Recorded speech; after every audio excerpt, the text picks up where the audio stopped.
Welcome to Linux classes. This is a lab session in which we are going to understand how to configure iSCSI target and initiator. So let me log into my target server and will show you what are the steps for that. This is my target server, and from that servers I'm going to share one disk or LUN, and I will show you how this LUN would be visible to the client machine. So very first thing is required from the target server end is the installation of few packages. So very first package which is required to install on RHEL, that is your Target CLI package. For that I would be using yum install Target CLI. So yum should be configured. If you do not have the yum, so first configure the yum so that you can install the package. While installing this Target CLI, sometimes it installs some Python package as well, and those Python package is responsible which provides this your target services, the service for this Target CLI. It means that suppose if you want to stop and start the target service, so that should be available. Let me show you the location for that. It is here, usr lib systemd system, and in that you will find this target.service. So this is the target service, and with this service you can stop and start the target. Okay.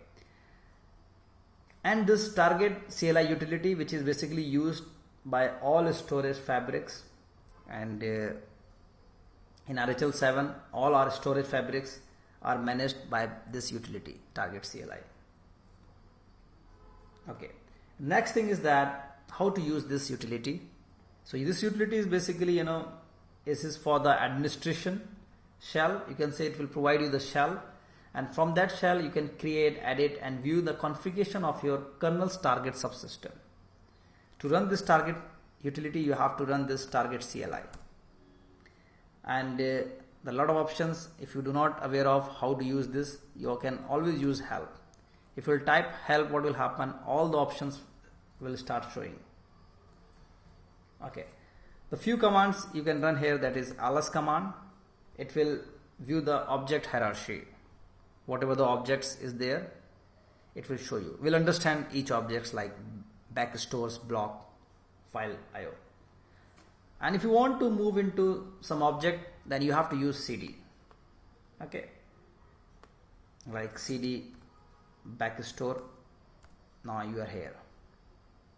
Okay. And if you want to create any objects like targets, LUNs, network portals, ACLs, then you have to use the command create. And if you want to come out from this Target CLI shell, then you have to use exit. Again I am going into this utility and will show you what are the options. I have simply fired the command ls. Now few options are coming. Whatever I am giving this lecture, it is already available here.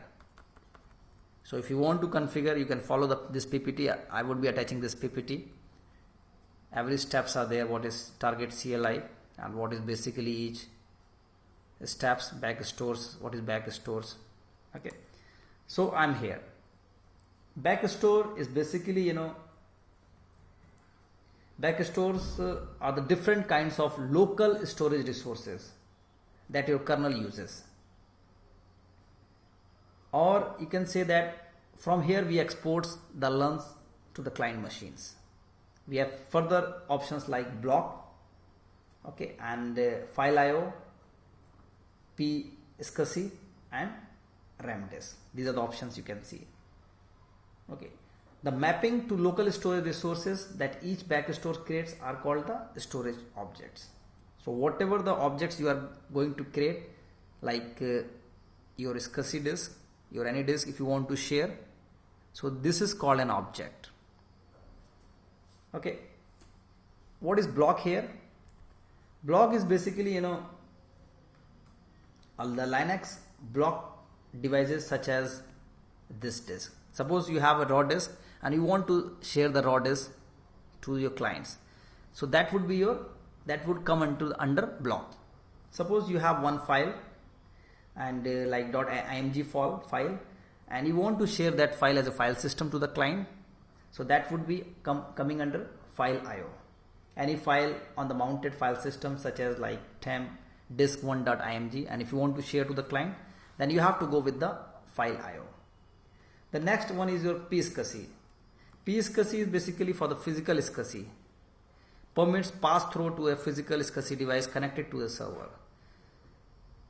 like CD drive. Okay. The next one is your RAM disk. RAM disk is for the memory copy RAM disk.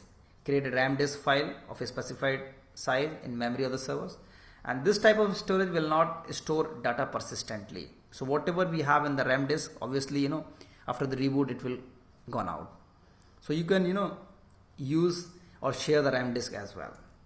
In this example, what I'm going to do, I'm just creating a block back stores and will show you how we can share it.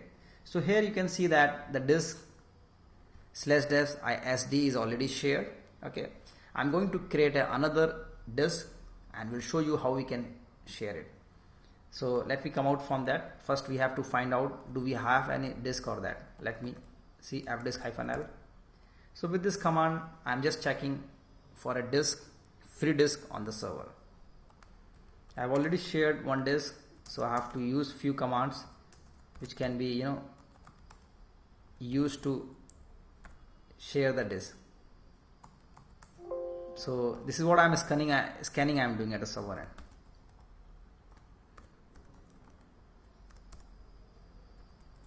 Like this way I will be doing for all the hosts I have available.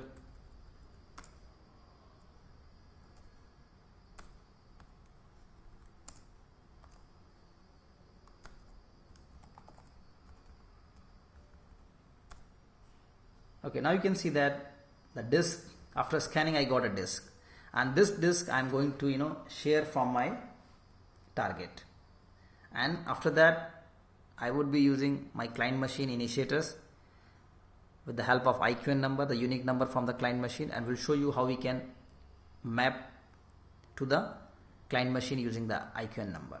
So friend, that's all for this lecture. In the next lecture we'll show you how we can share the objects. Thanks for watching.